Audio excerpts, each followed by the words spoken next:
So good morning students, welcome to SP smart hybrid community schooling system. बेटा आज की video lecture में हम लोगों ने आपके नीट मॉक टेस्ट का पेपर 8 डिस्कस करना है और इस वीडियो लेक्चर में हम लोग बच्चे आपका बॉटनी का सेक्शन ए डिस्कस करेंगे। So let's start. तो बेटा आप बॉटनी का सेक्शन ए का क्वेश्चन देखें। क्या क्वेश्चन बोल रहा है? The correct sequence of taxonomical categories is. अगर आप टेक्सोनॉमिकल कैटेगरीज की बात करें, सबसे पहले किंगडम आता है बच्चे, फिर फाइलम या डिवीजन है, फिर उसके नीचे बेटा आपका आ जाएगा class, then order, then family, then genus and then species. ठीक है, तो इसके अकॉर्डिंगली अगर आप देखें तो यहाँ पे ऑप्शन 2 जो है, division then class then order then family genus and species, is the correct sequence. So option 2 is the right answer. Next देखेंगे, select the correct statement with respect to kingdom fungi. Kingdom fungi में पूछा गया show diversity in the habitat. So yes, ये statement ठीक है, diversity show करते हैं। Loose tissue level body organization, ये भी ठीक है, माइसीलियम का बना होता है, हाइफे का, तो ये भी ठीक है स्टेटमेंट है। Complete absence of polysaccharide cell wall, बच्चे एब्सेंस नहीं होता है, पॉलीसेक्राइड प्लस काइटिन का सेल वॉल बना होगा। ठीक है, तो ये स्टेटमेंट जो है रॉन्ग है। इंक्लूड्स प्रोकैरियोट्स एंड यूकैरियोट्स, बच्चे प्रोकैरियोट्स इंक्लूड नहीं करते हैं, यूकैरियोट्स इंक्लूड करते हैं, ये है ना, दे आर यूकैरियोट्स, राइट, तो ये स्टेटमेंट भी गलत है। Diversity in morphology of the mycelium, बिल्कुल सही है कि माइसीलियम जो है अलग अलग तरीके का होगा, सेप्टेट होगा, ए सेप्टेट होगा, सीनोसाइटिक होगा, है ना बेटा, तो ये अलग अलग माइसीलियम डाइवर्सिटी होती है। तो इसके अकॉर्डिंगली आपका जो option A, B and C is correct. तो यहाँ A, B and E is correct, right. तो यहाँ पे ऑप्शन 1 जो है, A, B and E are correct. Next देखेंगे, इन जिम्नोस्पर्म ओव्यूल क्या होता है बच्चे? Is not enclosed before fertilization but enclosed after fertilization, ये गलत है। जो जिम्नोस्पर्म जो है इसमें नेकेड सीड होगा, नेकेड सीड होता है, तो is not exposed bye any ovary wall and remains exposed both before and after fertilization. तो यहां पे आपका option 3 is the right answer. Next देखेंगे, in which of the following pair of plant the male and female gametophytes do not have an independent free living existence.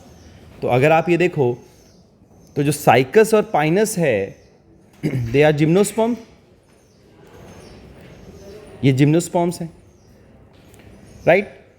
बाकी अगर आप Marchantia और cycas देखें, इसके अंदर इंडिपेंडेंट होगा, साल्विनिया एंड फिनेरिया में भी इंडिपेंडेंट होगा, स्फैग्नम एंड ड्रायोप्टेरिस के अंदर भी जो है बेटा आपका इंडिपेंडेंट होगा। सो यहाँ पे correct option is the option 1, Cycas and Pinus is the right answer.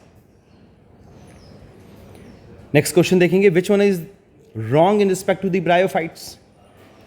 So bryophytes are called as the amphibians.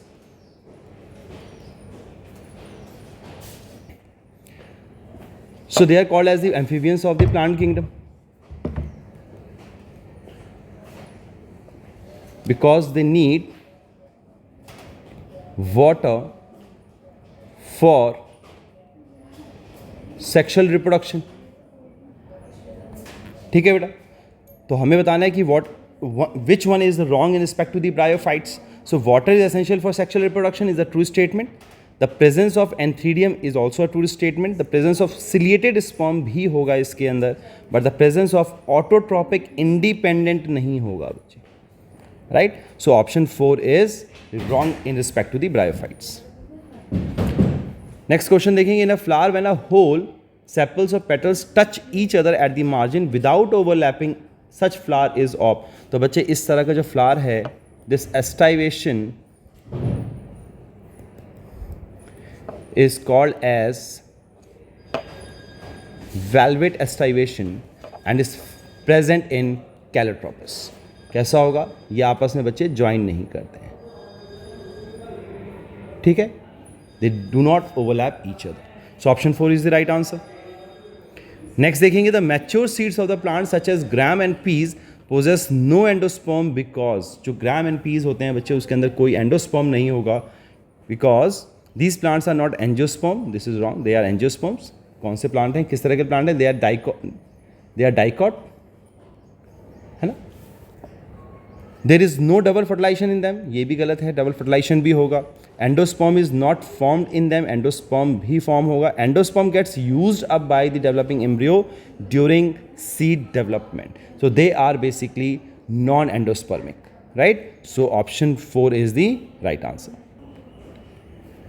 Next question है बच्चा, in dorsiventral leaves the location of xylem and spongy tissue towards. तो Dorsey ventral leaves किस में होते हैं बच्चे? Dicot में होते हैं, ठीक है. तो यहां पर दो तरह के साइड होंगे, एड एक्सियल एंड एब एक्सियल साइड रिस्पेक्टिवली, ठीक है बच्चे. जो ऊपर का जो साइड होगा दैट इज एड एक्सियल, जो नीचे का साइड होगा दैट इज एब axial, right. Option 3 is the right answer. Next देखिए, डायग्राम दिया गया है आपको, और यहां पे अगर आप देखें तो यहां पे बच्चे अगर आप देखो तो this is leaf primordium. B जो है ये बच्चे क्या है? शूट एपिकल है. शूट एपिकल मेरिस्मेटिक जोन है, meristematic zone. C is what? ये एक्सिलरी बड है,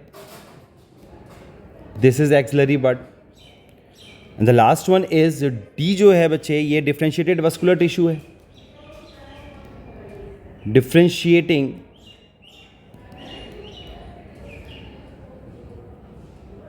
वस्कुलर टिश्यू है, राइट. तो यहां पे पूछा गया है axillary bud a level that develop into the leaf.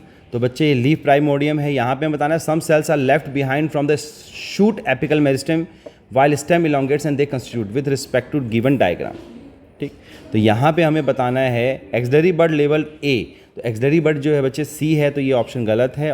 Axillary bud लेवल C that gives rise to the branch. Yes, option 2 is the right answer. C is axillary bud. Next question देखेंगे, lipids are arrange within the membrane with. तो बच्चे lipids जो होते हैं phospholipid का बना होता है ना, इस तरीके का स्ट्रक्चर होगा. This is polar, this is non polar tail,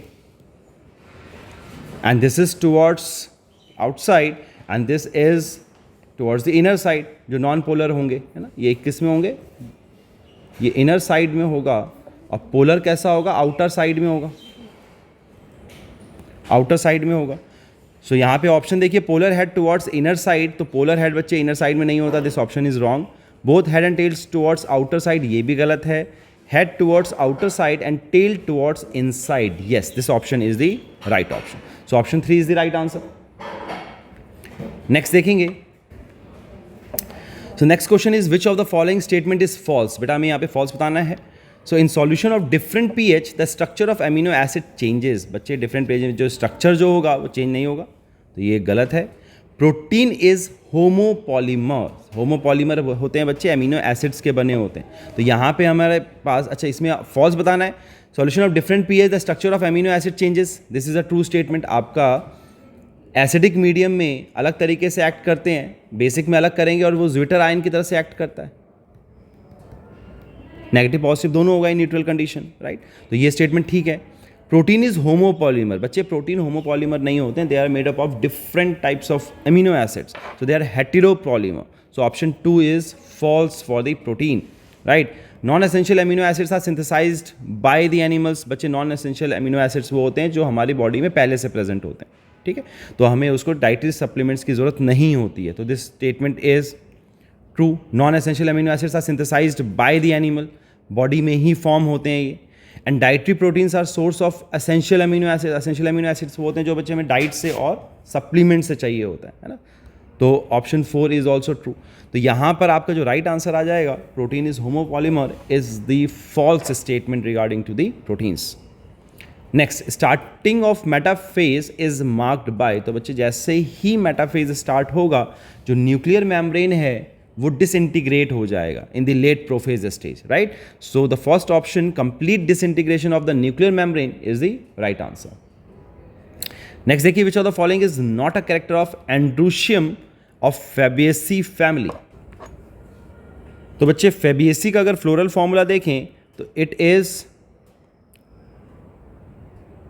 zygomorphic, bisexual, calyx is fused and 5 in number, corolla is 5 in number, 1 plus 2 plus जो 2 होंगे वो फ्यूज्ड होंगे, androecium is 9 is fused plus 1 is open, and gynoecium is superior with monolocular, right. तो यहाँ पे androecium पूछा गया है, एंड्रोशियम की बात की गई है, तो they are not a free stamen, ठीक है, फ्री स्टेमन नहीं होता इसके अंदर, फ्यूज्ड होते हैं ये, राइट।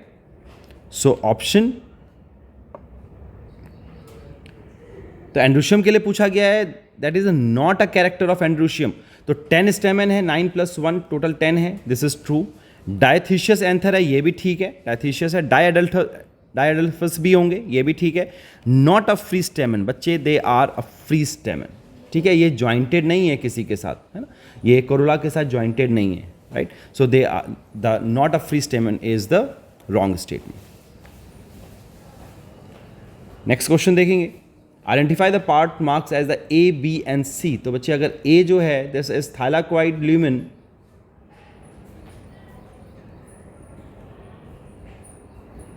बी एंड सी जो है it is a part of ATP synthase, so this is F0 and this is F1, ठीक है बेटा। तो इसके अकॉर्डिंगली जो आपका ऑप्शन 1 है, A is thylakoid lumen, B is CF0 and B is CF0 and C is CF1 is the right answer. Next question देखेंगे, in the C3 plant, C3 plant कहाँ पे होता है बेटा, C3 प्लांट होगा आपका, तो बेटा C3 प्लांट की बात करें, C3 प्लांट कहाँ पे हो रहा है बच्चे, टेम्परेट में हो रहा है, टेम्परेट रीजन में है, राइट। जो फर्स्ट स्टेबल कंपाउंड होगा, first stable compound is 3PGA के 2 मॉलिक्यूल, है ना, 3-फॉस्फोग्लिसरिक acid. So in C3 plant when O2 concentration is more, the O2 binds to the Rubisco and RUBP gets changed to। तो बच्चे यहाँ पर एक मॉलिक्यूल जो है, क्योंकि ये जो रिएक्शन है दैट इज फोटो रेस्पायरेशन को डिपेक्ट कर रहा है, photo respiration, and photo respiration में एक मॉलिक्यूल जो है 3 कार्बन का निकलता है और एक मॉलिक्यूल जो है बच्चे 2 कार्बन का निकलेगा। 3 मॉलिक्यूल कौन सा है, फॉस्फो जो है ग्लिसरेट है, एंड दूसरा जो है फॉस्फोग्लाइकोलेट है। तो 1 molecule each of phosphoglycerate and phosphoglycolate is the right answer. This is a 3 carbon molecule and this is a 2 carbon molecule, right. So option 4 is the right answer. Next देखिए, select the wrong statement पूछा गया है। So when tripalmitin is used as a substrate in the respiration the RQ is 0.7। Yes, this is the right statement, क्योंकि ये क्या है, ये बच्चे एक लिपिड है ना। तो यहाँ पे NCERT क्या कहता है, 0.7 होना चाहिए, this is the right statement. The intermediate compound which links glycolysis with Krebs cycle is acetyl coenzyme है, ये दिस इज अगेन ट्रू, ठीक है, यही रिएक्ट करेगा ऑक्सैलो एसीटेट के साथ एंड सिट्रिक एसिड बनाएगा। 1 glucose molecule eats a net gain of 36 ATP molecule during fermentation. Fermentation में बच्चे सिर्फ 2 ATP बनाता है, ठीक है। So this statement is a wrong statement. Next question देखिए, which of the following is widely use as a tea plantation. बच्चे tea plantation जो है, जो हेज मेकिंग जो है, ये एपिकल डोमिनेंस की वजह से होता है, और एपिकल डोमिनेंस के लिए कौन रिस्पॉन्सिबल है, auxin is responsible for the apical, it promotes apical dominance. So the option 2 is the right answer. Next देखिए, arithmetic growth of plant is mathematically expressed by the given equation. तो यहां पे अगर आप देखो तो LT क्या है, it is length at time t, ठीक है बेटा। L0 क्या है, length at time 0, at time 0। And RT क्या है, RT इज ग्रोथ रेट, या फिर इसको हम कह सकते हैं elongation per unit time, right. तो यहां पे क्वेश्चन पूछा गया, what does the R indicate in this equation. तो बच्चे जो R है it is the elongation per unit time. So option 4 is the right answer.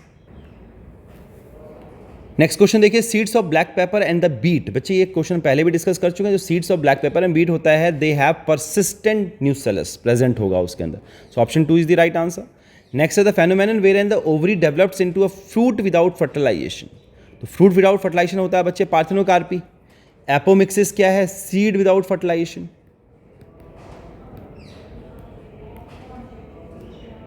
Seed without fertilization. Sexual reproduction जिसमें गैमीट का फ्यूजन होगा, दो गैमीट का, मेल एंड फीमेल गैमीट का। एंड एसेक्सुअल रिप्रोडक्शन जो है जिसमें कि जो है आपका एक ही पेरेंट जो है इन्वॉल्व है। सो ऑप्शन 1 जो होगा is the right answer, it is development of the fruit without fertilization. Next है पेरिस्पर्म इज, तो पेरिस्पर्म क्या होता है बच्चे? रेजिडुअल न्यूसेलस होता है ना, तो ये भी एनसीईआरटी का लाइन है, तो option 1 is the right answer. Next है sickle cell anaemia is an example of, तो सिकल सेल अनीमिया जो होता है बच्चे इट इज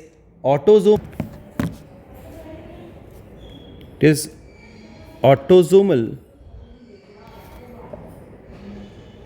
रिसेसिव कैरेक्टर है, ये रिसेसिव डिसऑर्डर है, ठीक है। So it is a sex link, तो बच्चे सेक्स लिंक नहीं ऑटोजोमल है, this option is wrong. Deficiency disease भी नहीं है, ऑटोजोमल हेरिटेबल डिजीज है ना, this is a Mendelian disorder. So option 3 is the right answer. Next देखिए, what will be the percentage of inheritance of disorder from an X linked disease. So जो X linked disease होगा उसमें बच्चे जो father है उससे mother को जाता है, मदर जो है वो कैरियर होती है ना, और मदर से सन को जाता है, तो यहाँ पे फादर टू सन का जो परसेंटेज होगा वो 0 हो जाएगा। So option 1 is the right answer. Next है isotope used in providing semi conservative replication of DNA work, तो यहाँ पे बच्चे जो है नाइट्रोजन का N14 N15 यूज़ किया गया था आइसोटोप्स, राइट, जो कि सेमी कंजर्वेटिव नेचर बताता है, ठीक है।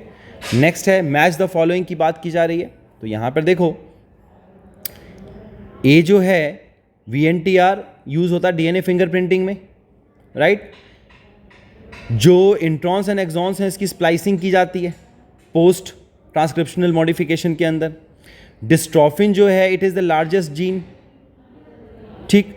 एंड सैटेलाइट डीएनए जो है ये बल्क डीएनए है, ठीक है। तो इसके अकॉर्डिंगली अगर आप ऑप्शन देखो तो option 2 is the right answer. Next question दिया जा रहा है, go through the following diagram of nucleosome structural unit of chromatin identified componental parts indicated by A, B and C. अगर आप ए की बात करो तो ए जो है बच्चे वो डीएनए है, बी की बात करो तो बी जो आ जाएगा आपका H1 हिस्टोन आ जाएगा, और अगर सी की बात करें तो सी जो है बच्चे हिस्टोन ऑक्टामर है, हिस्टोन ऑक्टामर है। किस चीज़ का बना होता है? H2A, H2B, H3, H4 का बना होता है, rich in lysine and arginine, basic है ये। तो यहाँ पे आपका जो ऑप्शन आ जाएगा option number 2, A is DNA, B H1 histone and C is histone octamer. This DNA is linker DNA, right? So option 2 is the right answer.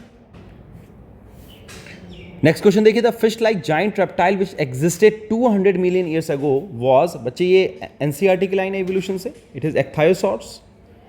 In a DNA sample of the proportion of A is 17%, the amount of G plus T and C will be respectively. तो आपको ये पता है A plus G is equal to T plus C, right?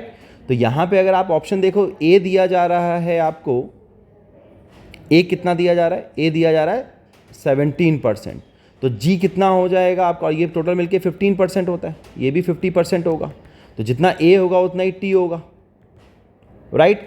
तो अगर G की बात की जाए तो 50 में से 17 माइनस कर दीजिए, तो ये बच्चे 33% है और ये भी 33% आ जाएगा। तो हमें बोला जा रहा है G प्लस टी का बताओ, तो G प्लस टी क्या है बच्चे? तो G प्लस टी 33% G है, प्लस T क्या है आपका 17% है, तो टोटल कितना हो जाएगा? 50% हो जाएगा, एंड C 33%। तो इसके अकॉर्डिंगली अगर आप आंसर देखो तो G plus T is 50% and C is 33%, so option 1 is the right answer, ठीक है बेटा। नेक्स्ट क्वेश्चन देखिए, which of the following is not a component of downstream processing. तो डाउनस्ट्रीम प्रोसेसिंग में बच्चे सेपरेशन भी होता है, प्यूरिफिकेशन भी होगा, प्रिजर्वेशन भी होगा, है ना, लेकिन एक्सप्रेशन नहीं होगा, तो option 4 is the right answer. जो आइसोलेटेड जीन है उसको एक्सप्रेस नहीं किया जाता है इसके अंदर। नेक्स्ट है एजर्शन टाइप का क्वेश्चन है बेटा, biotechnology deals with techniques that use living organism to produce products useful for humans. This is true. Use किया जाता है, RDT की मदद लेते हैं हम, रिकम्बिनेंट डीएनए टेक्नोलॉजी का यूज़ किया जाता है, जेनेटिक इंजीनियरिंग का यूज़ किया जाता है। It uses only unicellular organism, नहीं बच्चे इसमें मल्टी सेलुलर का भी यूज़ किया जाता है, तो ये स्टेटमेंट फॉल्स है। तो यहाँ पे आपका आंसर आ जाएगा assertion is true but reason is false. Next देखेंगे amensalism association between two species. तो बच्चे एमेंसलिज्म में स्पीशीज ए जो है वो उसको में क्या होगा बच्चे, नुकसान होगा उसको, है ना, एक को नेगेटिव आ जाएगा और स्पीशीज बी जो है वो न्यूट्रल रहता है, अनइफेक्टेड, है ना। तो यहाँ पे आपका ऑप्शन 2 जो है, one species is harmed and other is unaffected, is the right answer. Next देखिए, given diagram represent a pyramid of biomass in an aquatic ecosystem. अब एक्वेटिक इकोसिस्टम की बात करें तो इन्वर्टेड हो जाता है, ये इन्वर्टेड है। तो यहाँ पे आपको पता है कि जो ए जो है ये फाइटोप्लैंक्टन होगा जो कि प्रोड्यूसर है ना बच्चे, और ये जो होगा हर्बीवोर होगा जो कि ज़ूप्लैंक्टन होता है, राइट। तो यहां पे आपका ऑप्शन 1 जो है, A is phytoplankton and B is zooplanktons, right. So option 1 is the right answer. Next देखिए, if 20 joules of energy is trapped at producer level then how much energy will be available to the peacock as the food in the following food chain. तो अगर यहाँ पे दिया जा रहा है producer level पे अगर 20 जूल है, तो यहाँ पे जो आएगा आपका 2 जूल जो है यहाँ पे हो जाएगा, 0.2 स्नेक लेवल पे हो जाएगा और 0.02 जो है पीकॉक लेवल पे हो जाएगा। तो यहाँ पे आपका ऑप्शन 1 जो है 0.02 joules is the right answer. Next देखेंगे, the process of accumulation of a dark coloured amorphous substance that is highly resistant to the microbial action and undergoes decomposition at an extremely slow rate is. तो बच्चे ये क्या होता है, this dark coloured amorphous substance is humus and this process is called as humification. So option 2 is the right answer. Next question देखेंगे बच्चे, which of the following is not an invasive alien species in the Indian context? तो बच्चे अगर आप बात करो तो this is alien species invasion की बात की जा रही है. This is one of the major quartet of the for a reason the causes for the loss of biodiversity. तो इसमें लैंटेना भी होगा, पार्थेनियम भी है, नाइकोर्निया भी है, बट साइनोडॉन नहीं है. तो option 2 is the right answer. So बेटा this is all about the solutions for the questions of the section A of botany. I hope बेटा आप लोगों को ये सारे solutions अच्छे से clear हो गए होंगे. So God bless you all. Take care. Thank you.